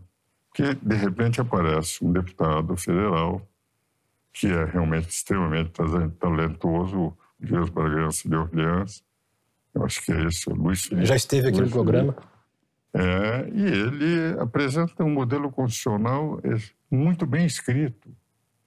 Eu li um projeto de Constituição Global que ele apresentou, e então o grande problema do parlamentarismo monárquico no Brasil é ter quem possa encarnar. Eu tenho a impressão que as discussões que havia entre a família de Bragança aqui, entre Dom Pedro, Dom Luís, Dom Bertrand, um amigo dos três, entende? Dom Pedro já faleceu. A verdade é que se precisa ter alguém que possa liderar. E eu acho que o que tem o deputado Luiz Felipe é jovem, extremamente inteligente, um projeto que eu tive a oportunidade de ler muito bem escrito. Então, embora no momento não vejo viabilidade, mas vejo um movimento crescente, agora tendo a possibilidade de um parlamentar que tem sangue de Dom Pedro I, que proclamou a independência do Brasil. Mas, salvo engano, ele não estaria na linha sucessória. Esse é um outro dado, porque, por exemplo, em alguns países, vou lhe contar o seguinte, na Bélgica, quando foi aprovado o aborto, o rei da Bélgica se negou a assinar e renunciou ao trono. E quem assumiu foi o presidente da Câmara, o presidente do parlamento, que assinou, daí eles decidiram se iriam continuar ou não com a monarquia e restabelecer o rei da Bélgica, naquela ocasião. Há países onde... Entendi, tem sempre um parágrafo único que dá uma exceção. Agora, a linha de sucessão ela é definida pelos próprios da família. Se num determinado momento se perceber que é uma liderança autêntica, entende? E no sentido de que essa liderança ela representa a possibilidade de se discutir a vinda ou não, eu tenho a impressão que é um problema de inteligência, de união, as renúncias necessárias para ter alguém de sangue do próprio Dom Pedro I. Veja o seguinte, eu estou fazendo especulações sem nenhum... sem consultar nenhum deles. Nem pretendendo, Bruno, influenciar de alguma maneira. O que você me fez uma pergunta, eu estou dizendo de que não é algo que se afaste para um futuro impossível. Eu acho que é um problema que o povo tem que ir pensando, examinando, etc. Examinando também a história e a realidade dos países. E eu estou dizendo isso, eu sempre digo para todos o seguinte, eu analiso a história. Eu não sou monarquista. Agora, tenho muitas dúvidas sobre a República. E aos 86 anos, eu fico numa dúvida séria quando vejo os regimes que funcionam, os regimes que funcionam menos, e os regimes que não funcionam, de que maneira nós poderíamos encontrar os melhores caminhos. Aqui no Contraponto tem um momento filosófico em que eu provoco o entrevistado Exatamente. Então, eu quero só colocar isto, mas eu tenho admiração por essas pessoas e por Luiz Felipe, em especial, por ter lido o projeto da Constituição que ele escreveu. Muito bem feito. Sim, sim. Muito bem. Com uma belíssima equipe de juristas atrás dele. Sim, então quem está nos ouvindo vai ouvir isso que o senhor disse como enfim, como um pensamento hipotético sobre a situação. Claro. Até porque nenhuma viabilidade nesse momento. Sim. Mas eu faço menção à pergunta seguinte, que é de cunho filosófico. O que é o direito e que valores ele busca resguardar? É o seguinte, para mim, eu sempre lecionei isso na faculdade. Quando eu estava na faculdade, havia uma corrente que admirava Kelsen. Ele dizia que o direito é a norma.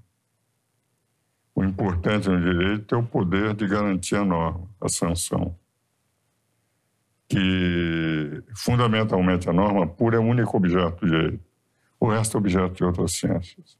E nós só temos que estudar a norma pura. Tendo a importância de ter o direito, isto é, poder para impor o direito, isso que interessa a nós. Eu sempre me lembro daquele filme do Spencer Tracy, com Burt Lancaster, Julgamento de Nuremberg, ministro da Justiça da Alemanha julgado. E quando ele não aceita advogado, ele diz o seguinte: eu não quero ser julgado porque eu vou ser condenado. Aqui é uma farsa. Se eu tivesse ganho a guerra, quem estaria sendo julgado eram vocês. Quando eu perdi a guerra, eu vou ser julgado. Por que um julgamento se eu já estou condenado para antes? Por que eu vou ter advogado para participar dessa farsa? Mas quando ele vê todos os restos humanos que apresentam, daquilo que foi o nazismo, que foi as decisões dele, entende? Quando já se pensa que ele vai até ser absolvido, ele dizia o advogado, ele cumpriu as leis do país, ele não fez as leis, ele era apenas o ministro que tinha que cumprir, entende? As leis eram feitas pelos outros. E aí a Alemanha precisava ser aliada dos aliados, porque a Rússia já tinha fechado Berlim, eles estavam naquele problema de 47, que havia até necessidade de aviões levarem para a zona americana de Berlim, alimentos, etc. Ele diz, eu quero ser depor. O advogado não precisa depor nada, exatamente porque ele estava certo, ele teria. E quando ele faz o depoimento próprio, ele diz, eu quero ser condenado. Eu sou a expressão que eu uso, um excremento humano. Eu nunca pensei de atrás de uma mesa, assinando papéis, eu fosse produzir esses restos humanos que apareceram. Eu tenho que ser condenado. Isso é o que está nos anais e apresenta no filme muito bem, dois artistas excepcionais. A parte que não está nos anais é a parte que eu mais gosto do filme. Eu acho que é a melhor demonstração de direito. Daí o advogado, quando o juiz americano, que era o Spencer Tracy, já está voltando para os Estados Unidos, vai lá e diz o seguinte, olha, o ministro que foi condenado à prisão perpétua quer falar com o senhor. E ele vai lá falar com o ministro da Alemanha. E o ministro disse, eu quero agradecer a condenação. Nunca pensei o que representou vendo tudo aquilo. Por ser ministro da Alemanha, eu tinha que ser condenado. O Spencer Tracy vira para ele e diz, o senhor não sabe o que foi condenado. Foi condenado por ser ministro da Alemanha que assassinou pessoas. O senhor foi condenado por quando jovem advogado, brilhante advogado, tendo escrito livros muito bons, que eu li antes de vir para o julgamento. O senhor admitiu que a função do direito não é o ideal de justiça. Por aquele seu desvio de admitir que o direito é apenas forma, é que o senhor se transformou em ministro da Alemanha. Se o senhor não tivesse desviado e procurasse que a função do jurista é a busca de um ideal de justiça, que a função do poder judiciário não é fazer justiça, é não fazer injustiça, o senhor não seria condenado. E eu gosto dessa parte pelo seguinte, porque o direito é isso para mim, eu sempre lecionei isso para os meus alunos. Vocês não têm que pensar que é uma petição, a forma é isso, etc. Vocês têm que procurar na luta com professores, etc., fazer como legiferenda, auxiliar a fazer com que o sistema jurídico seja um ideal de justiça. Deixar de pensar em cargos, de pensar, quando esse meu livro que eu lhe dei, cidadão comum, porque eu nunca pensei em cargos, só pensei em ser professor e advogado. Entende? que isto é uma função que Deus lhes deu de buscar no direito o ideal de justiça e não o direito forma, não cumprir e tal. Só aí o direito tem sentido, que não há sociedade sem direito, mas são os homens que podem fazer o direito justo ou esse direito que vai se esgarçando e cuja decorrência é ver o povo sofrendo, etc. Então, para mim, o direito não é forma, não é o que Kelsen dizia. O direito é a busca de um ideal de justiça. Mas como escapar, seguindo essa linha que parece razoável, como escapar da tentação consequencialista e do ativismo judicial? Esse é o problema, quer dizer, se nós temos poderes que são constituídos, por que não tentar fazer esses poderes dentro das suas atribuições próprias, buscarem esse direito? Por que eu entendo que o parlamentarismo é melhor que o presidencialismo? Porque, por exemplo, quando vai o orçamento para dizer eu vou destinar isso porque esse povo está precisando aqui, eu vou destinar isso porque aquele está precisando lá, e o governo tem que pensar como um todo no povo, o orçamento é feito pelo povo, começa com João Sem Terra, de rigor, quando os barões formam, e daí vem mais tarde a formação da Câmara dos Comuns, entende? Na prática, isto é que tem que ser feito. Fazer com que esse povo, esses poderes compreendam que eles têm que trabalhar para os outros por onde eles estão. Eles estão para servir o povo e não servir-se do povo. E a função nossa de jurista é, muitas vezes, com profundo desconforto, Bruno. Você acha que quando eu critico um amigo meu que está no Supremo, porque achar que ele não está agindo corretamente, não moralmente correto, mas apenas aplicando uma falsa interpretação do direito, a meu ver, isso não me traz um desconforto? Mas eu acho que é minha missão como professor, que eu fui a vida inteira, e aos 87 anos com muito mais razão, para não fazer com que toda a minha luta venha em se desfigurar. O que nós temos que utilizar os poderes. Existe o poder legislativo, é bater a porta. Naquele trecho do Evangelho que diz do juiz iníquo, em que a viúva bateu, ele fez justiça. Mesmo que a gente não concorde que o poder esteja sendo o melhor dos poderes, mesmo que possa haver desfiguração até moral dentro do poder, é bater a porta, defendendo e procurando espalhar. Eu dizia para os meus alunos, vocês não podem, e sou professor universitário há quase 60 anos, vocês não podem, pura e simplesmente, ficar prisioneiros. Vocês têm que ir muito além. Vocês têm que ter ambições de fazer um país melhor através do direito. Porque senão vocês estão falhando na sua missão. Porque estão fazendo aquilo que, enfim, vocês foram habilitados, né, e deixaram de cumprir a missão. O advogado, no meu decálogo, o advogado que eu fiz para meus alunos do Mackenzie, eu digo, para mim, é a mais linda das profissões. Porque por ela nós podemos defender o que há de mais bonito, que é a justiça entre os povos. Vocês têm que pôr isso na cabeça. Aliás, eu pus um decálogo aí, você vai poder ler, entende? Pode dizer, isso é de um sonhador, de um poeta, etc. Mas eu acredito firmemente nisso.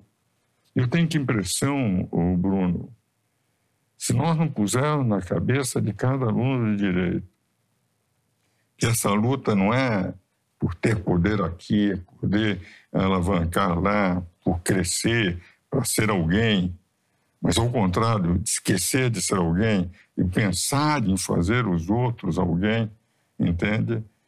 Praticamente nós falhamos na nossa missão. Eu não acho que fiz nada de importante na vida, mas tenho certeza que não fui inútil. Essa é a certeza maior. Pelo menos nunca deixei de ser coerente com as minhas ideias, de defendê-las. Nada de brilhante, nada de importante, mas não inútil. Isso dizia para os alunos, vocês não têm que ser luminares, vocês têm que não ser inúteis em relação à sociedade. E eu estou falando aqui como se eu falasse com meus alunos, Bruno, e você é um mestre e não um aluno. Mas temos um grande público ouvindo aí, certamente muitas pessoas vão aproveitar isso. A esse propósito, a pobreza e a miséria são um problema essencialmente do Estado ou da sociedade? É o seguinte, é da sociedade e do Estado. É dos dois, entende? O Estado com uma responsabilidade maior, que a função do Estado, embora tendo que sempre utilizar recursos escassos, esses recursos muitas vezes são utilizados para o domo sua, em causa própria, e não para a sociedade. Eu, na minha tese de doutoramento, eu procurei unir as teses de Kelsen e Cossio. Kelsen dizendo que a norma sancionatória, a norma de punição é a primeira, e Cossio dizendo que a norma de comportamento é a primeira, a primária. Secundária, para um é a sancionatória e para o outro é a de comportamento. Eu mostrava que, em relação à tributação, quem tinha razão era Kelsen. E Kelsen dizia que sem sanção ninguém cumpriria. E por que, dizia eu? Que o tributo é uma norma de rejeição social. Todos nós sabemos que pagamos mais do que deveríamos para sustentar a corrupção dentro do Estado e para sustentar todos os benefícios que eles se auto-otorgam. Se eles têm tempo, como efeito colateral, mas não necessário, prestam serviço público. A nossa luta é fazer com que o Estado seja prestador de serviço público. Tenham pessoas muito mais preocupadas em servir o público do que serviço do público. O Estado tem uma importância, mas a sociedade também tem. Todas essas ONGs que existem, etc., elas são muito pouco alimentadas. Uma vez assisti no Instituto do Fernando Henrique, ele tinha convidado um grupo pequeno, e o presidente Clinton dos Estados Unidos tinha vindo aqui no Brasil. Então ele foi dar uma palestra. Ele deu a palestra dele e tal, daí eu acho que foi o Reis Veloso, o Paulo Reis Veloso, que foi ministro, fez a pergunta: o que caracteriza a fortaleza da democracia americana? E qual foi a surpresa quando o Clinton disse: o que representa a fortaleza da democracia americana são as ONGs. Porque lá a sociedade luta pelo serviço público. Lá as ONGs lutam. Lá há doações. As instituições recebem doações. Da população? E aqui no Brasil, num julgamento que eu tive, em que eu fui advogado para as entidades sem fins lucrativos, em 2028, eu sustentei oralmente no Supremo e tal, Moreira Alves, quando concedeu a liminar, dizia, num país, liminar que ele concedeu ou conceder, tão pouco devotado às doações, compreende-se que entidades sem fins lucrativos muitas vezes têm que cobrar contribuições para sobreviver. O que vale dizer, em última análise, a sociedade tem a responsabilidade também, ela não pode ficar, eu vivo para mim, o que é meu, não tá, os outros é o Estado que se vire, entende? Então, acho que Estado e sociedade têm uma grande responsabilidade. Vou mais longe. Acho que no Brasil, infelizmente, nem Estado nem sociedade têm cumprido sua função como deveria. Bom, estamos caminhando para o final da entrevista. Quem é Deus? Olha, quer dizer, que Deus existe, isso não se tem dúvida. Que Cristo existiu, também não tenho a menor dúvida de que era o próprio Deus. Por que eu sou católico, apostólico romano? É a única religião que tem o próprio Deus como fundador. Por outro lado, há algumas provas inequívocas da existência de Deus.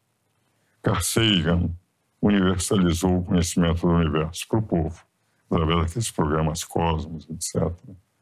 Ele dizia o Big Bang, ele era ateu. Eu brincava, sempre dizendo o seguinte: que atraso que os cientistas mundiais tiveram em descobrir o Big Bang entre começo do século passado. Porque qualquer hebreu ignorante há 4.000 anos já sabia que tinha havido o Big Bang. Você abre a Bíblia, Fiat Lux. O que é Fiat Lux no universo? Se não faça essa luz criando esse universo, senão o Big Bang. Por outro lado, nossa religião, Nossa Senhora, ela chega para Santa Isabel e diz o seguinte, quando ela diz, olha, uma mãe do meu Senhor, diz, todas as gerações irão me cultivar, serei. Ora, como é que ela iria saber, num evangelho que foi publicado no primeiro século, que ela seria a mulher mais citada no mundo inteiro? Uma demonstração de que é a palavra revelada. O Alcorão, a única mulher que aparece é Nossa Senhora. Só aparece uma mulher. 41 versículos. É Nossa Senhora. E se nós verificarmos, entende? Nós vamos ver quantos indícios da existência de Deus. Mas eu utilizaria apenas um argumento que é muito mais fácil. Eu tenho fé que Deus existe. Agora, os ateus são pessoas de muito mais fé do que eu. A fé dos ateus é qualquer coisa de fundamental. Veja o seguinte, não é muito mais fácil acreditar que o universo inteiro, nós mesmos estamos falando agora, houve um criador para isso, do que acreditar que tudo veio do nada? Eu vou contar uma história brincalhona, em que acho que vale a pena lembrar, que se dizia, uma professora estava ensinando na escola que o mundo vinha do nada, que o universo vinha do nada, que Deus não existia, que isso era balela e tal. Tocou o sinal, os alunos foram para o recreio. Quando voltou, a professora olhou no quadro negro e estava escrito, a professora é uma burra. Ela ficou revoltadíssima. Quero saber qual foi o aluno que foi isso. Daí um aluno levantou-se. Professor, eu acho que foi o nada que escreveu. Daí ele disse, é muito mais fácil o nada ter escrito na tela do que todo esse universo que nós conhecemos, o nada ter criado. É homens de muita fé. É mais fácil acreditar no Criador do que no nada. Eu tenho a impressão. E, por outro lado, é algo que se sente no coração. Não é? Quer dizer, quando se vai... Porque acreditar em Deus também exige que vá se aprofundando em leituras, etc. Nós temos uma fé infusa, mas há necessidade de um aprofundamento. E à medida que se vai aprofundando, que se vai estudando, que vai se meditando, que vai se orando, que vai se percebendo, aí se sente dentro da carne. Então, enfim, é muito difícil explicar. Nós temos dentro de nós. Mas temos todos os indicadores através da palavra revelada e os vácuos nós podemos completar com a nossa inteligência, aliás, que Deus nos deu. E quando se fala em criacionismo, em o evolucionismo, também é absolutamente diferente. Há um momento nas espécies vivas existentes que uma espécie recebeu a alma, que uma espécie recebeu a inteligência, que uma espécie aprendeu o que foi a espécie homem. Quer dizer, de todas as espécies existentes, a nossa recebeu esse sopro. Então, tanto faz evolucionismo, criacionismo, a linguagem bíblica, inclusive, é sempre uma linguagem oriental. Os orientais falam através de imagens, de metáforas. Cristo falava através de parábolas. O que vale dizer, então, é muito mais fácil acreditar em Deus do que negá-lo. Basta dizer que Toynbee, que foi um dos grandes historiadores do século passado, ele dizia o seguinte, que ele era ateu, mas ficava irritadíssimo. Ele diz isso no Humanidade, uma Terra, o livro. Está me faltando o nome em inglês, em grego, mas ele dizia, Humanidade, Mãe Terra, o título em português, que ele se irritava de saber que Deus não existia e não conseguia provar. E realmente, com todas as maravilhas que existem, é muito difícil dizer que isso veio do nada e que não houve um Criador para isso. Um defeito do qual o senhor ainda não conseguiu se livrar? Um defeito, o maior defeito que todos nós temos, entende? Eu acho que todos os seres humanos, eu também tenho que combater muito, é a soberba. Eu vou te dizer o seguinte, uma vez São José Maria Escrivá estava em São Paulo, eu tenho até uma carta dele, tive 9 encontros com ele, numa tertúlia que ele tinha com algumas pessoas aqui em São Paulo, estava lá, daí eu pergunto, padre, eu queria saber como se vence a soberba. Ele me disse, será enterrada um dia depois que você morrer, meu filho. E daí ele disse que todos nós temos que lutar contra isso. E de certa forma, de uma forma velada ou não, todos nós temos alguma vaidade, temos alguma forma em que nós não conseguimos combater. Tem a impressão, como ele disse, eu vi que era profético, que eu luto até hoje, apanho mesmo. O defeito, eu tenho a impressão que eu luto e todos deveriam lutar. E há muitas pessoas que têm e não querem lutar, porque acham que isso é mais qualidade do que defeito. Mas eu acho que é um grande defeito. Nós não somos nada, nós estamos de passagem na Terra. Se nós analisarmos o que nós temos que fazer, é não sermos inúteis no plano de Deus. Mas nós estamos, eu acho extraordinário o que está numa cidade construída por um imperador indiano, 1500 e pouco, cidade chama-se Fatehpur Sikri.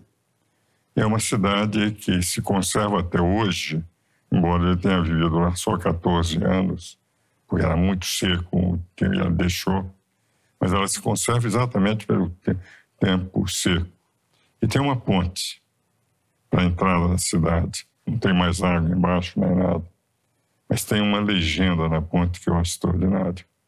É escrito o seguinte, a vida é uma ponte, não tente construir sobre ela. E é uma verdade, quer dizer, nós estamos aqui de passagem, nós temos que construir lá em cima, mas pensar com riquezas, com tudo, que isto vai nos dar a eternidade, dar valor às coisas que passam, dar valor às coisas que ficam, as coisas que são para a eternidade, é uma visão absolutamente incorreta da vida. Nós vamos pensar que temos que passar, não sendo inúteis, servindo e, ao mesmo tempo, lutando para controlar os nossos defeitos, que teremos que lutar até a vida. Santa Teresa, sabe o que ela dizia, Bruno? Os santos são os pecadores que não desistiram. Eu acho a frase genial. E todos nós lutamos contra as nossas deficiências. E para concluir, um conselho que o senhor dá aos jovens estudantes de direito que estão um pouco pessimistas com o país e com o direito. Veja o seguinte, o conselho que eu dou, o conselho que eu sempre dei nos momentos mais difíceis em que eu fui professor, e tivemos também outros momentos difíceis também no Brasil. Vocês não podem desistir. Por mais difícil que seja o país, vocês são o futuro do país. Vocês têm que lutar para fazer um país melhor. Não é a dificuldade que deve fazer com que vocês desistam. A dificuldade deve fazer com que vocês lutem mais, procurem mais. Eu muitas vezes tinha, na época que eu dava as aulas, enfim, na universidade, agora só dou palestras e tal, deixei, evidentemente, de dar cursos curriculares. Estou como emérito no Mackenzie, mas aposentado da titulação de Direito Constitucional. Mas quando eu dava, eu trazia alunos em fim de semana, de manhã para casa. Eu e a Ruth era minha mulher, era minha colega de classe também, não é? De Direito, então ela conhecia tudo aquilo. para debater o que é que nós devemos fazer para melhorar o país. E que o grande instrumento é o direito, a influenciar os outros. Entende? Eu tenho a impressão que mesmo com pessimismo, mesmo com aqueles professores que querem transformar em veículos políticos cada aluno, porque muitas vezes há professores que querem forjar a cabeça do aluno como se o aluno não tivesse personalidade, que só tivesse um caminho, seguir a sua doutrina, o Magister Dixit, entende? Vocês têm que ter liberdade de pensamento e acreditar que o país pode ser mudado com a luta. Não desistir nunca. Uma das teses acadêmicas minhas, essa foi para a USP, ainda antes de ir para o Mackenzie, ainda na época que não havia mestrado e só havia especialização, eu fiz as 2 especializações lá, era sobre o impacto das despesas militares nos orçamentos públicos. E mostrava que quando houve as grandes guerras, por incrível que pareça, nós tivemos grandes evoluções em relação à ciência, medicina, penicilina, por exemplo, para contornar a Guerra Fria entre a Rússia e os Estados Unidos, a necessidade de espionagem, e os satélites foram criados, a exploração espacial. É evidente que eu sou absolutamente contra a guerra, mas na prática o que eu queria dizer era o seguinte, é que nas dificuldades as pessoas superam dessa forma. A criatividade é maior. E a vida é uma guerra, uma luta constante, um batalhar, o Gonçalves Dias, a vida é uma luta constante, não é? O poema de Juca Pirema. Então eu tenho a sensação, é isso que eu digo para os alunos, não desistir nunca, vale a pena o direito, mesmo que as dificuldades estejam, ir em frente, porque quem está disposto a não desistir, remar contra a corrente, quando a corrente se torna favorável, está muito à frente de todos que não tiveram a coragem de remar contra a corrente. Esse é o conselho que eu dou. Nem é conselho, eu digo que é um palpite, porque na minha idade, já não estou mais na idade de dar conselho. Doutor Ives Gandra, foi uma satisfação falar com o senhor. Da mesma forma, uma grande alegria. Senhor, não só pelas palavras, mas pela conduta e pela sinceridade. Para mim foi um grande prazer estar com você, Bruno, realmente. E a você que chegou até aqui, muito obrigado pela audiência. Como sempre, aguardo você na próxima segunda-feira, às 20 horas, no Contraponto. Garanta 15 dias no acesso total da Brasil Paralelo, o plano mais completo da nossa plataforma. É isso mesmo. Assinando a BP Select por R$ 19,00 mensais, você ganha 15 dias de acesso total para conhecer e aproveitar o melhor conteúdo da Brasil Paralelo.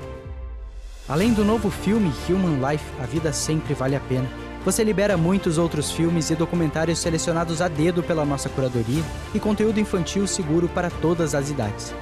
São mais de 60 produções originais e mais de 50 cursos e formações da BP Educação, incluindo os cursos O Valor da Vida Humana, Aborto, Quem é a Verdadeira Vítima, Linguagem e Filosofia Prática, Titãs da Civilização Ocidental e o Desenvolvimento Histórico do Globalismo. Se você ainda não é membro, esse é um ótimo momento para conhecer a BP Select. Assine a BP Select agora por apenas R$ 19,00 mensais e libere 15 dias de acesso total ao app de assinantes da Brasil Paralelo. Clique em Saiba Mais. Nós contamos com você e até breve.